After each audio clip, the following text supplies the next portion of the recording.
Salut les amis, aujourd'hui on va voir un exercice tout bête pour renforcer ses lombaires parce que vous comme moi d'ailleurs, moi je me souviens quand j'étais à l'école, j'étais avachi, on aurait dit un calamar sur mon bureau et le problème c'est que tout le monde est comme ça aujourd'hui, c'est-à-dire soit on est avachi sur le bureau complètement, soit on est avachi dans le fond de la chaise ou du fauteuil et ça en permanence.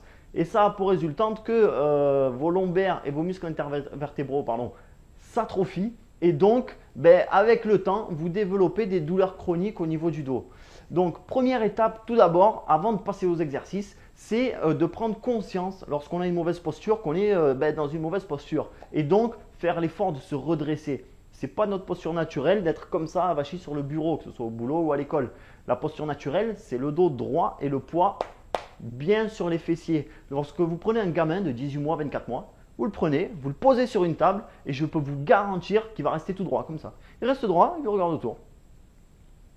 Ça, c'est la posture naturelle. On s'avachit avec le temps. Mais lorsqu'on est enfant, c'est normal. Ça n'est pas fatigant de garder le dos droit sur une chaise. C'est juste un problème d'attention et de recrutement musculaire. Mais ça n'est pas fatigant du tout. Donc, première étape, prendre conscience lorsqu'on a une mauvaise posture et se remettre en position. La deuxième étape ensuite, c'est de renforcer les lombaires. Et pour ça, je vais vous présenter tout de suite un exercice. 3 variantes de difficulté. Alors ne vous prenez pas la tête, vous allez voir, c'est très simple. Tout ce que vous avez à faire, c'est le pratiquer soit tous les jours, soit tous les 2 jours. Vous pouvez le pratiquer entre midi et 2 si vous êtes au bureau ou n'importe où. Vous pouvez le pratiquer le soir, après une séance d'abdos, en fin d'entraînement ou complètement à part. 4 à 5 séries, 10 à 15 répétitions et basta. Donc, je fais attention à ma posture lorsque je suis assis toute la journée. Et deuxièmement, je pratique cet exercice, 4 à 5 séries, 10 à 15 répétitions. Je vous montre tout de suite les 3 variantes et c'est parti. Alors, tout d'abord, on se munit d'un tapis ou alors le sol de la moquette fera très bien l'affaire. Allongez-vous sur le bas-ventre et placez les mains sous le menton.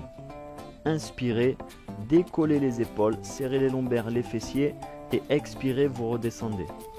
Alors, essayez d'aller lentement, de contrôler le mouvement et surtout, gardez les jambes au sol. C'est que le premier niveau, ça travaillera surtout le bas du dos. Une fois que vous maîtrisez cet exercice, on peut passer au deuxième niveau, le niveau intermédiaire. Et là, vous rajoutez les jambes. Alors, pas de flexion des genoux. On garde les jambes tendues. Ça va nous permettre de travailler toute l'extension de la colonne et les fessiers également, qui sont extenseurs de la hanche.